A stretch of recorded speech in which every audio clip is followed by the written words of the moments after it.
Bismillahirrahmanirrahim. Assalamualaikum warahmatullahi wabarakatuh. Alhamdulillah, wassalatu wassalamu ala rasulillah wa ala alihi wa sahbihi wa man wala wa ba'du.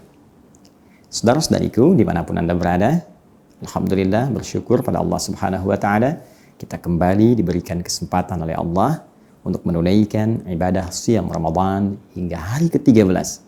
Tentunya kita berusaha bermohon kepada Allah Subhanahu wa Ta'ala dengan semangat dan jiwa yang khusyuk agar Allah berkenan menerima seluruh ibadah yang telah kita tunaikan dari hari pertama di bulan Ramadan sampai dengan hari ke-13 ini dengan penerimaan terbaik insya Allah.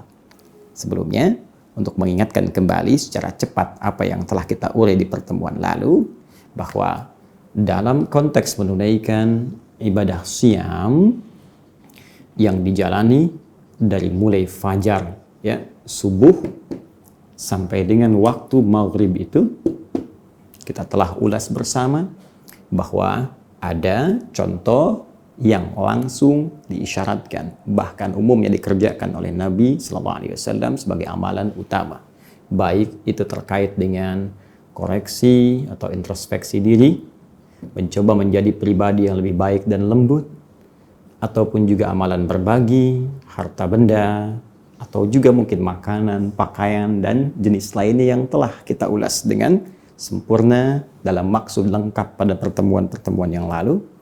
Kemudian juga ada yang terkait dengan interaksi bersama Al-Quran dengan 3 turunan utama.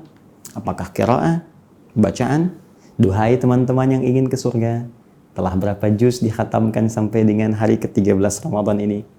Ataupun tilawah, duhai Anda yang telah banyak baca, berapa dari sekian bacaan Al-Quran yang telah dipahami dan coba diamalkan semampu diri itu?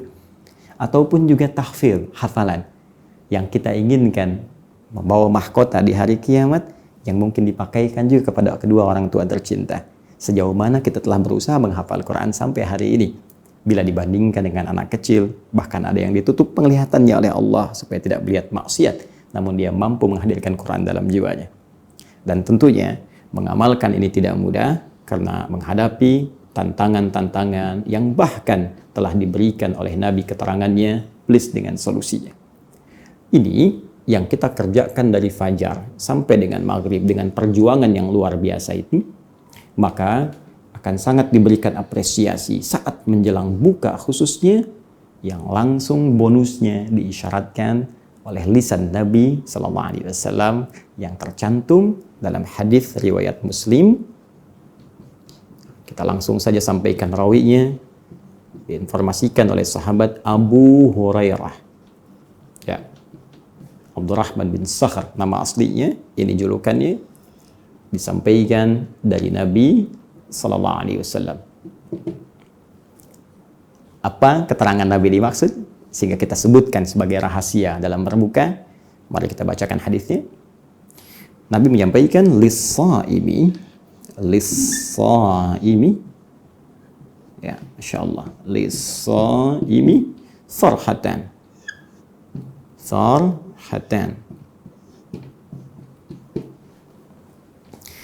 lis-shaimi, bagi setiap orang puasa itu, bagi semua orang puasa. Nah, ingat ya cara menerjemahkannya. Saya ingin turunkan dulu bahwa ini asal katanya begini. Ada lam, ya, li. Kemudian ini ada alif lam.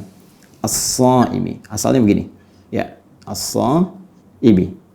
Karena masuk lam dibacakan asyamsiyah. Asyamsiyah itu tidak bunyi kemudian alif lamnya. Ya, sehingga bisa disatukan dan bisa hilang alifnya. Karena ini hamzah wasal asalnya. Kita hilangkan jadi bisa nyambung. Ya, lis-shaimi. Kenapa penting saya munculkan alif lamnya untuk menerjemahkan dengan terjemah gramatikalnya? Alif lam kita pahami setidaknya memiliki beberapa fungsi di bahasa Arab. Ada ta'rif, ada yang kedua al-istighraq namanya. Ya, menunjuk pada makna holistik, luas, mencakup segala, semua. Ya, seperti di firman Allah Al-Fatihah, Alhamdulillahi Rabbil Alamin. Ya, di ayat kedua, Alhamdulillahi Rabbil Alamin. Alif lamnya istighraq. Karena itu kita terjemahkan semua pujian, segala pujian itu hanya milik Allah. Nah, dalam konteks ini, kalau kita ingin kaitkan dengan kata as-saim, ditambahkan dengan huruf lam sebelumnya lis-shaimi, maka kita terjemahkan bagi semua yang puasa itu. Ya. Tanpa kecuali.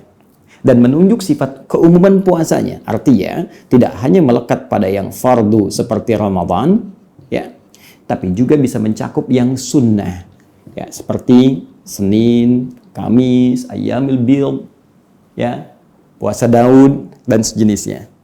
Ya, namun yang paling menarik, jika anugerah ini saja didapatkan pada yang sunnah, maka bagaimana dengan fardu seperti Ramadan yang berlimpah dan berlipat lagi pahala serta keutamaannya. Karena itu, jangan sia-siakan. Mumpung masih kita mendapatkan Ramadan di hari ke-13 ini, jangan sia-siakan makna hadis ini karena tidak ditemukan pada setiap hari-hari biasa. Baik, mari kita lihat. Baik, lis-shaimi, bagi setiap orang puasa itu tanpa kecuali, laki-laki, perempuan, besar, kecil, tua, muda, sepanjang memenuhi kualifikasi puasanya, farhatani, akan mendapatkan 2 kebahagiaan. Masya Allah. Allahu Akbar. Setiap orang puasa bonusnya akan diberikan 2 kebahagiaan. Ya. Jadi sebetulnya orang puasa itu sebetulnya harusnya bahagia. Bukan lemes, lesu.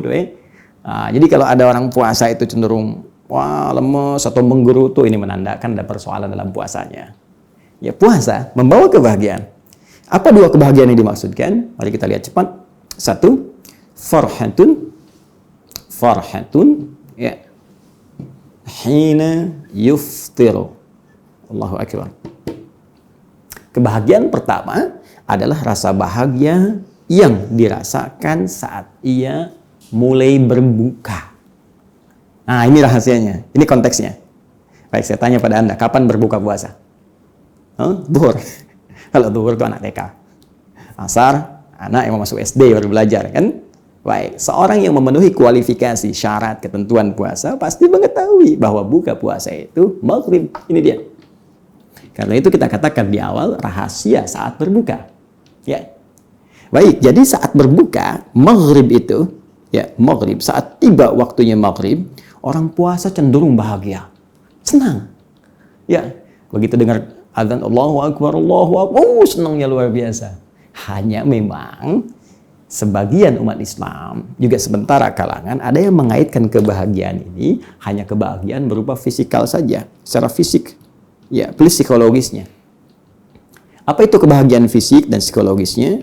Kebahagiaan fisik yang dimaksudkan karena orang puasa, dia telah menahan lapar, haus, dan menunggu waktunya berbuka. Dan tiba-tiba datang maghrib, begitu dengar dia bahagia karena waktu menahan lapar dan haus itu telah usai.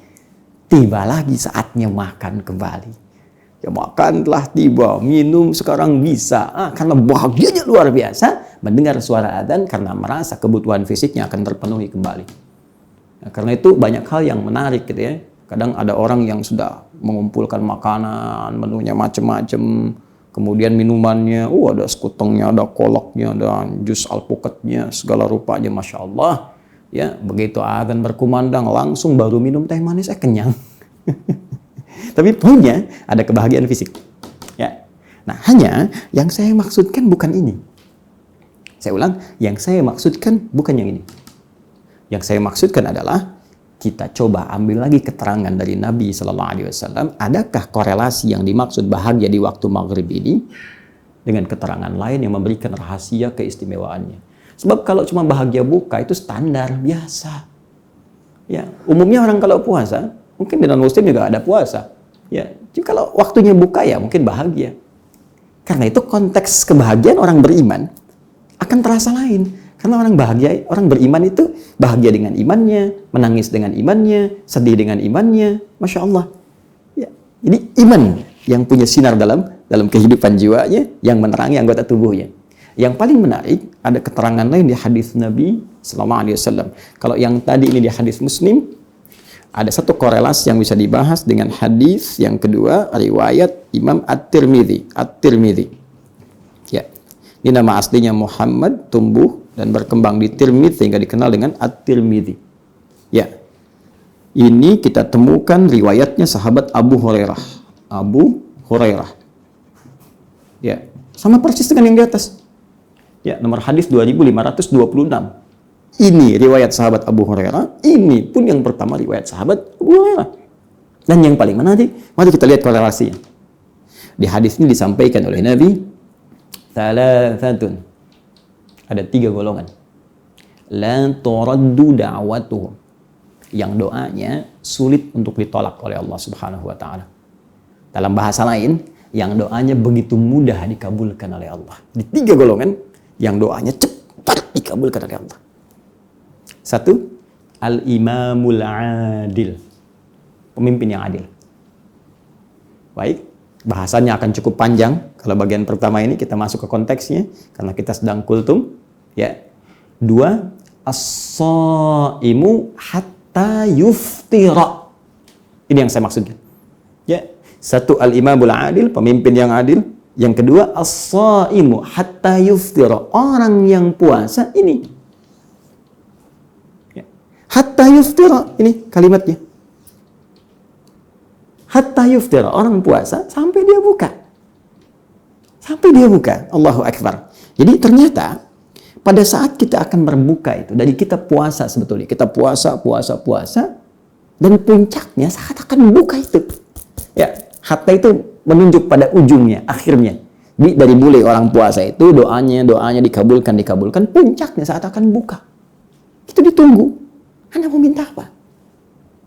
Ya, jadi orang puasa itu luar biasa. Sampai di hadis yang lain, hadis qudsi, di Al-Bukhari, ya, dalam kitab Siyam, teman-teman sekalian, bab tentang keutamaan puasa, bab fadlus shaum, itu langsung disebutkan di hadis qudsi. Qala Rasulullah SAW, qala Allah Azza wa Jalla, Allah berfirman langsung, ya, orang puasa itu dia menahan makannya untukku, menahan syahwatnya untukku, menahan minumnya untukku, asyamu li wa ana ajzi bihi. Ya, puasa yang kerjakan, diniatkan ikhlas untukku, aku akan memberikan bagian-bagian terbaik untuknya. Aku berikan pahala sesuai dengan kadar keikhlasannya.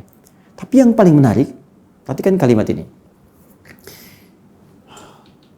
Yatruku ta'amahu, ya, wa masyarabahu, wa syahwatahu. Dia meninggalkan makannya, minumnya, syahwatnya untukku, kata Allah dalam hadis qudsi. Sekarang mari kita sedikit bandingkan sejenak dengan pemahaman berikut. Jika ada yang bantu Anda lah, ya, asisten rumah tangga, tiba-tiba dia kerjakan rapi, bersih, istimewa, segala rupa lah. Bahkan yang paling dahsyat begini, ya, dia biasanya Anda minta mulai kerja jam 7, dia mulai kerja jam 5. Bahkan dia bangun jam 4, ya, kerja jam 5. Kemudian makannya juga sekadarnya saja, ya, dia kerjakan rapi, bagus dan sebagainya.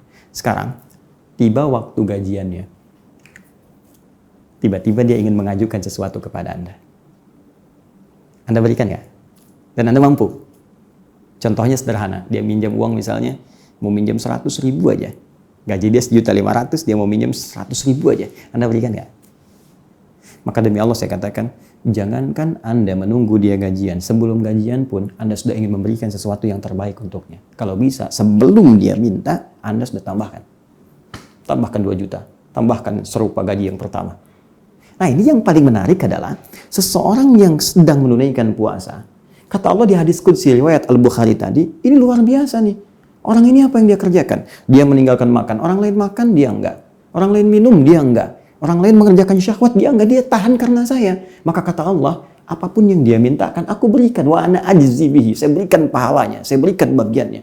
Apa di antara bonus pahala itu? Pahala nanti di akhirat didapatkan. Tapi bonusnya bagi orang spesial diturunkan di bumi. Apa di antara bonusnya? Di At-Tirmidzi disebutkan, dikabulkan segera doanya. Karena itulah orang-orang, teman-teman sekalian, mohon maaf, yang tiba saatnya waktu dia berbuka, dianjurkan oleh para ulama memperbanyak doa dulu. Jangan langsung makanan dulu, langsung minuman dulu. Ya, sehingga tiba-tiba nggak sadar dia mau minta apa. Nah, karena itu, para ulama menghadirkan 2 kemuliaan yang dimaksudkan ini. Satu telah kita bahas dalam bentuk doa-doa. Apa di antara doanya? Mari kita uraikan. Ada 2 yang diriwayatkan dari Imam Abu Daud. Ya, nama aslinya Sulaiman As-Sijistani, dikenal dengan Abu Daud julukannya. Ya. Redaksi pertama sangat populer. Ya, disebutkan dhahabadh dhama'u wa batallatil uruq, ya, wa batallatil uruq wa thabatal ajru. Insyaallah telah hilang rasa haus ini dan basah tenggorokan dan ditetapkan pahala oleh Allah Subhanahu wa taala. Jadi saking bahagianya orang puasa, alhamdulillah selesai puasa nih. Mudah-mudahan janji Allah akan segera diberikan kepada kita. Ya, apa di antara janjinya? Tsabatal ajru insyaallah. Pahalanya seperti Allah janjikan, pahala akan diberikan. Bonusnya pun akan tiba. Ya, jadi orang puasa itu ada jaminan langsung dari Nabi sallallahu alaihi wasallam pada riwayat nanti yang kedua, di bahasa yang kedua di sini. Saya langsung masukkan saja. Ini farhatun hina yuftir, yang kedua farhatun hina yalqa rabbahu. Ya, hina yalqahu rabbahu. Farhatun, dan dia merasa bahagia hina yalqahu rabbahu atau hina yalqa rabbahu. Kalau kita katakan hina yalqahu rabbuhu, kalau kita katakan hina yalqa rabbahu. Dan kebahagiaan kedua saat ia akan berjumpa dengan Allah di hari kiamat saat dihisab. Ternyata pahala puasa itu, pahala puasa melimpah. Banyak timbangannya. Beda dengan hari biasa. Kenapa saat ditujukan kepadanya? Bukankah saat puasa dilipat gandakan amalan-amalannya? Qur'annya banyak dibaca, ya, sholatnya banyak ditingkatkan. Begitu ditimbang pahala puasanya, wah, timbangannya luar biasa berat. Karena itulah ketika ia berjumpa dengan Allah di hari kiamat saat dihisab, dia merasa senang, bahagia ketika dimunculkan pahala puasa. Untuk itulah kita berdoa saat berbuka, wa tsabatal ajru insyaallah. Mudah-mudahan ya Allah puasa saya berhasil. Apa yang kau janjikan untuk diberikan di hari kiamat, melipat gandakan pahala saya, memberatkan mizan saya, engkau kabulkan ya Allah. Itu maksudnya. Ya, tapi jangan lupa, ini baru doa pengantar. Kita belum hadirkan ini, jawaban dari yang ini. Mana doa yang kita mintakan untuk bonus dunia kita? Minta sama Allah. Ya, karena itu dalam riwayat yang kedua di Abu Daud, ya. Dan ini Syekh Abdul Qadir Al-Armut menyebut riwayat ini dikuatkan oleh riwayat-riwayat yang lainnya. Ya, jadi pandang baik sampai Imam Abu Daud pun diam pada riwayat ini, dan orang-orang Mekah mengetahui kalau Imam Abu Daud diam itu saleh, artinya baik, bisa digunakan sebagai dalil. Ya, Allahumma laka sumtu ya wa ala rizqika aftartu. Jadi dengan bersungguh-sungguh ya Allah, aku telah puasa. Alhamdulillah aku akan berbuka dengan rizkimu. Dan ada riwayat yang ketiga dari Ibnu Umar radhiyallahu taala anhuma. Ini yang mau saya sampaikan. Kita kecenderungan membatasi pada dua riwayat di sini saja. Dhahabat dhama dengan Allahumma laka sumtu, bahkan sibuk menggali ini sahih, ini dhaif, yang benar ini yang sahih, benar ini yang dhaif, tanpa kita sadari ini doa keduanya walaupun populer ini baru pengantar, baru pembuka, makanya disebut doa buka, baru pembuka. Di dhahabat dhama wa amtalatil uluq wa tsabatal ajru insyaallah, ini kesenangan yang ini, tsabatal ajru nanti yang saat di akhirat. Allahumma laka sumtu menunjukkan senangnya kita puasa, mudah-mudahan diterima rezekinya, hal itu baru pembuka. Tapi doa spesifik yang kita minta, yang kata Allah lewat lisan Nabi, segera dikabulkan. Apa yang Anda minta? Anda minta apa? Di sini kesempatan kita untuk meminta. Kenapa enggak Anda minta, ya Allah, segera angkat wabah COVID-19 ini. Ya Allah, berikan rezeki kepada saya lewat pekerjaan saya. Ya Allah, sabarkan keluarga kami. Ya Allah, hilangkan masalah dalam rumah tangga kami. Pernah enggak kita minta itu selama berbuka? Ya Allah, saya ingin keluarga saya jadi penghafal Quran. Pernah enggak minta?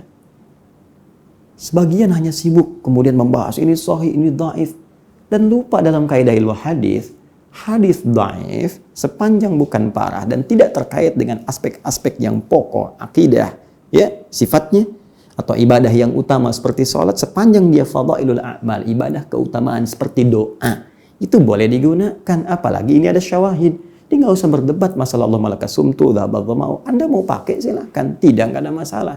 Cuman yang jangan lupa itu baru doa pembuka. Anda ini yang Anda butuhkan pernah diminta nggak? Ini saat yang paling tepat untuk bermohon. Karena itu Ibnu Umar radhiyallahu taala anhuma meriwayatkan sebuah hadis dan hadisnya sahih. Ya, sepakat hadisnya. Apa yang paling indah? Bahasanya sangat luar biasa. Ya Allahumma, ya Allah, birahmatika uftir. Ya. Bahkan kalimatnya lebih lengkapnya lagi, wasi'at kulla syai'in. Ya. Inni as'aluka an taghfira liya. Ya Allah, dengan rahmatmu aku berbuka. Di mana? Dengan rahmatmu saat ini aku berbuka. Engkau berikan rahmat aku bisa puasa, engkau berikan rahmat aku bisa berbuka. Dan rahmatmu ya Allah meliputi segala hal. Termasuk bagi para pendosa. Dengan rahmatmu akan diampuni semua dosa-dosa. Ini cerdas. Ini cerdas. Ya. Ini cerdas. Bukankah ditemukan di Quran surah 39? Ya. Ayat ke-53, ketika Allah memberikan rahmat, maka semua dosa-dosa yang berlebih akan diampuni. Qul ya ibadiyalladzina asrafu ala anfusihim la taqnatu min rahmatillah. Ya, katakan Muhammad pada hamba-hambaku yang berdosa. Yang berdosa, la taqnatu min rahmatillah. Jangan pernah putus asa dari rahmat Allah Subhanahu wa taala. Sekarang rahmat Allah diberikan saat buka, di antaranya dijamin doa diampuni. Maka kata beliau, Allahumma inni as'aluka an taghfirali. Ya Allah, aku nggak minta banyak, aku hanya pengen ampuni dosa-dosaku. Ya, ini yang paling menarik. Nah, dari sekian yang saya sampaikan tadi, yang kita ulas dari turunan hadis-hadis Nabi SAW, berapa yang sudah kita amalkan? Jangan-jangan banyak pandai berdebat, tapi kita belum mengamalkan seperti yang Abdullah bin Amr bin As yang pernah beliau lakukan. Jadi, kalau kita urutkan kembali dengan sangat mudah, orang puasa akan punya dua kebahagiaan. Bahagia saat dia berbuka, dan bahagia saat pulang kepada Allah, saat dia membawa pahala-pahala puasanya yang akan memberatkan mizannya. Hanya rahasianya saat berbuka, yaitu di waktu maghrib, bukan sekedar seseorang bahagia karena akan berbuka, dan dia baca doa. Rahasia terbesarnya, banyak doa-doa yang ditunggu pada saat itu, yang dijamin kata Nabi akan cepat dikabulkan kalau ia mohonkan.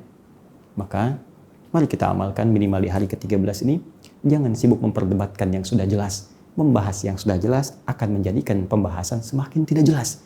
Karena itu, dari yang sudah terang benderang ini, tinggal kita amalkan. Awali dengan doa pembuka, dhahaba dhama, atau Allahumma laka sumtu, atau ada sementara ulama yang menggabungkan dari doa ini. Bahkan dibacakan, Allahumma laka sumtu, wa bika amantu, mengambil yang tadi, redaksi yang terakhir. Wa bika amantu, wa ala rizkika akhtartu, birahmatika ya arhamar rahimin, dhahaba dhamau, wa btalatil uruku, wa thabatal ajlu, insyaallah, Allahumma inni as'aluka birahmatika allati wasi'at kulla syai'in, an taghfiraliya. Ya, ini yang bisa saya sampaikan. Semoga Allah muliakan kita semua. Subhanakallahumma wa bihamdika asyhadu an la ilaha illa anta astaghfiruka wa atubu ilaik wa akhiru da'wana alhamdulillahi rabbil alamin. Assalamualaikum warahmatullahi wabarakatuh.